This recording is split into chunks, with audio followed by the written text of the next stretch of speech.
Hi everyone, I'm CA Vijay Kedia. Welcome to my channel. In today's video, we are going to talk about capital gain taxation.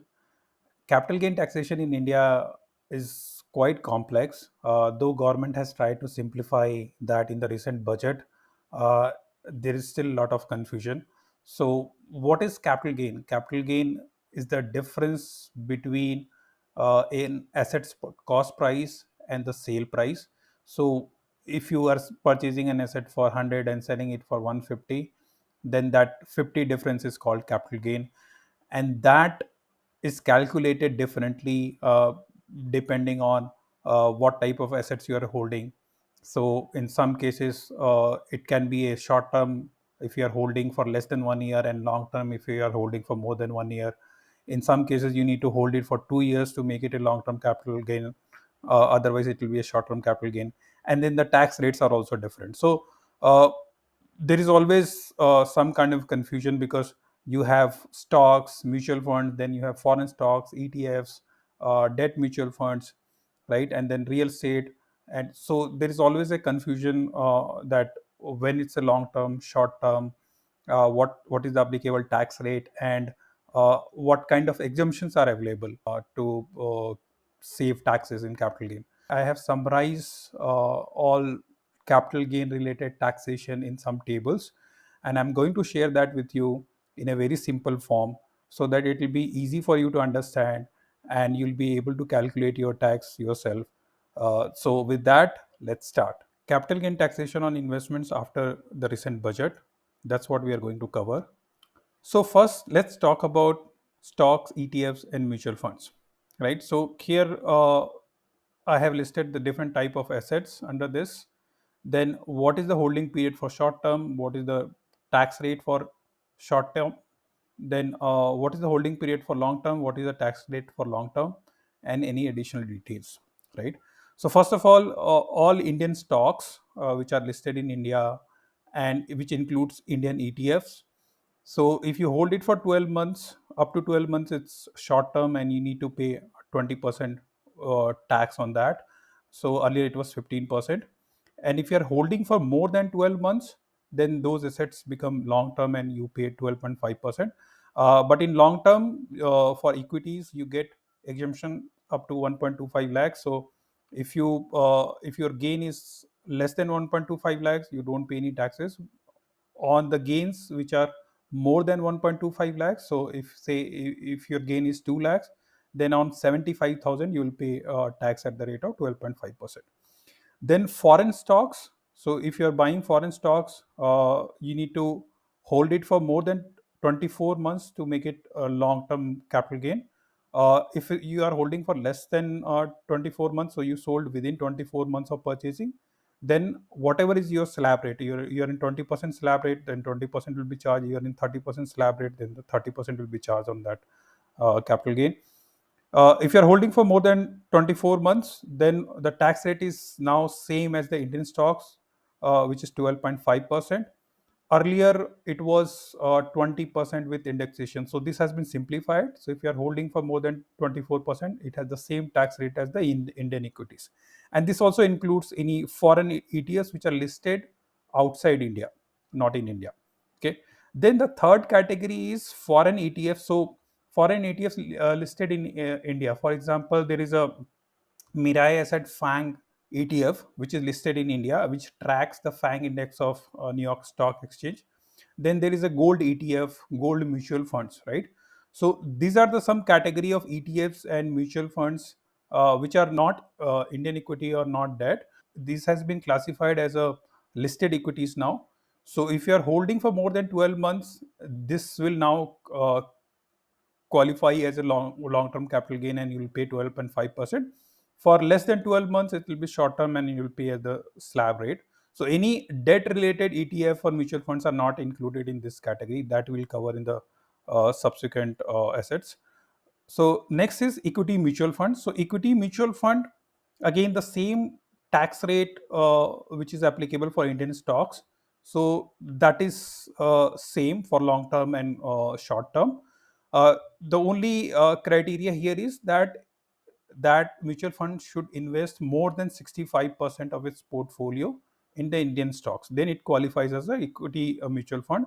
Remaining 35% can be in equity or debt or gold or any other asset class. If you are buying a debt mutual fund or ETFs, which is investing more than 65% in debt instruments, that is always going to be short term. So there is no long term, short term capital gain. So whenever you buy and sell, the difference will be charged with your slab rate. And then for hybrid mutual fund.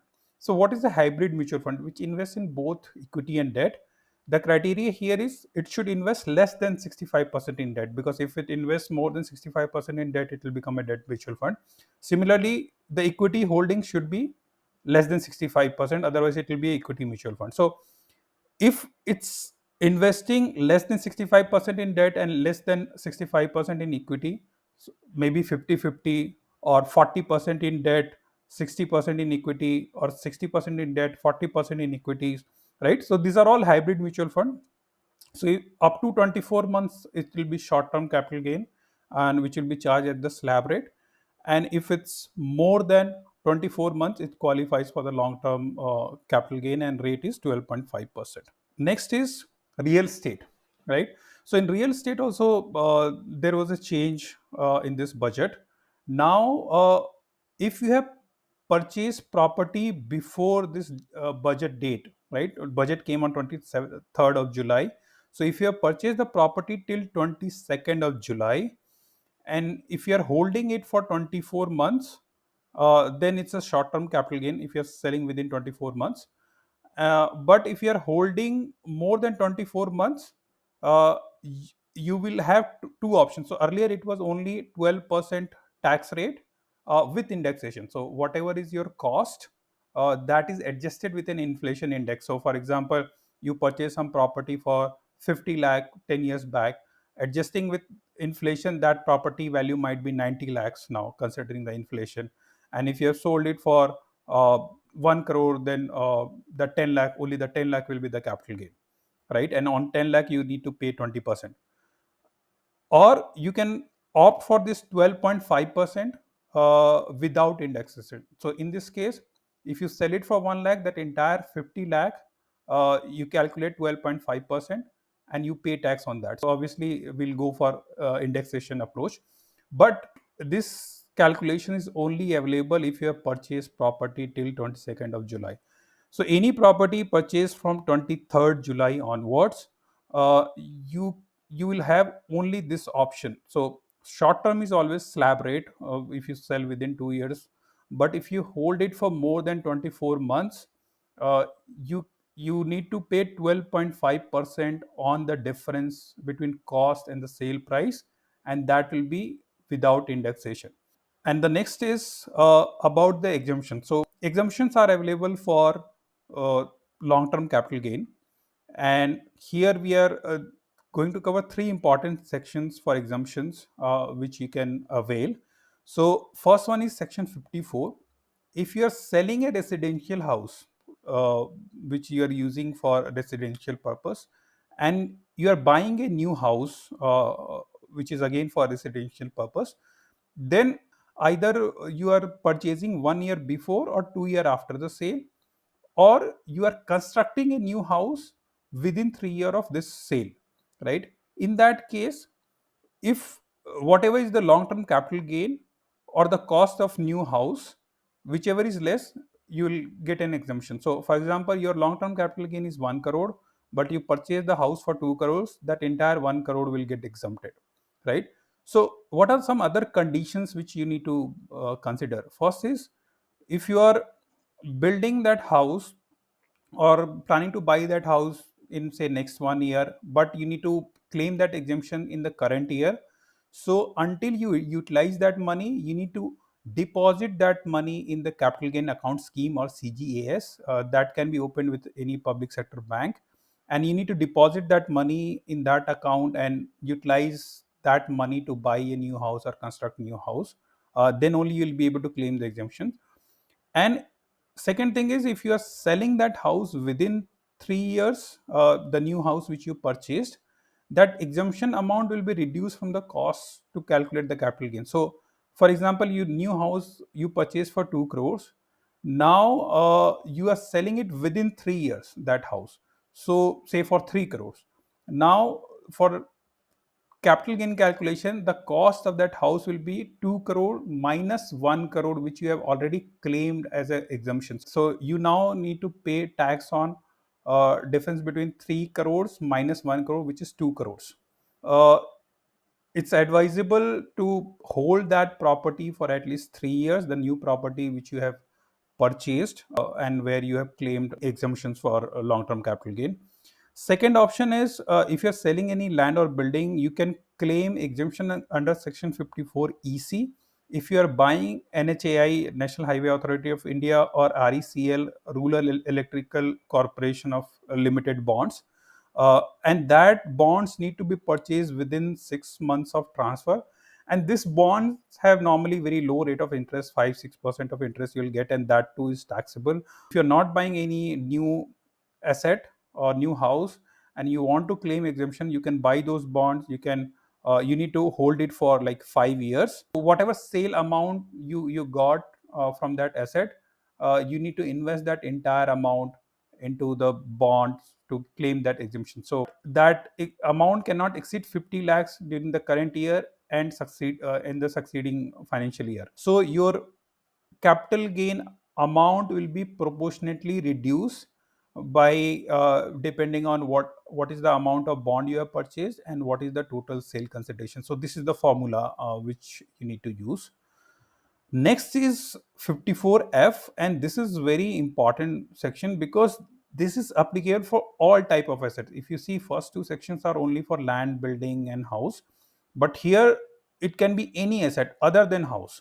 For example, it can be a mutual fund, stock, right? And if you are, say, investing in mutual funds through SIP or stocks, and later on you have accumulated a good corpus, and now you want to buy a house for your own residence. In that case, if you're selling that mutual fund or stock, and whatever capital gain you are getting, that can be exempt if whatever amount you are receiving from sale of those assets, if you are investing that in buying a new house for yourself. The condition is similar, that you need to either purchase 1 year before the sale of those mutual fund and stocks or any other assets, or 2 years after the sale, or if you're constructing, then you can take time up to 3 years to construct, right? So and the exemption amount, again, the formula is same. If your sale amount is 1 crore and if you're buying house for entire 1 crore, then entire amount will be exempted. But if you're buying a property which is of lesser value than your sale amount, then you'll get the proportionate exemption, right? The only condition is you should not be owning more than one house on the date when you are claiming that exemption. So if you have one house, you can buy one more house to claim exemption under this. But if you already have two houses, then you cannot claim this exemption under Section 54F. If it's going to take time to purchase the property, you should deposit that amount in capital gain account scheme before the return filing date to claim exemption. And if the new house is sold within 3 years, then whatever capital gain exemptions you have claimed, that amount will be reduced from the cost of that new house to calculate the capital gain in future. So that similar condition is applicable there as well. Hope you found this video useful to calculate your capital gain tax liability. This is very important because whatever capital gain you have in a quarter, you need to pay advance tax for that capital gain in the same quarter.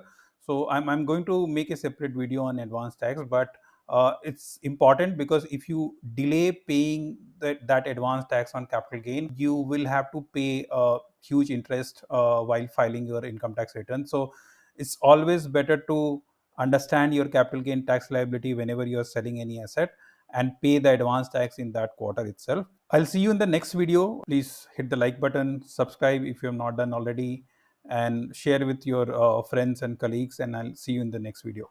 Thank you.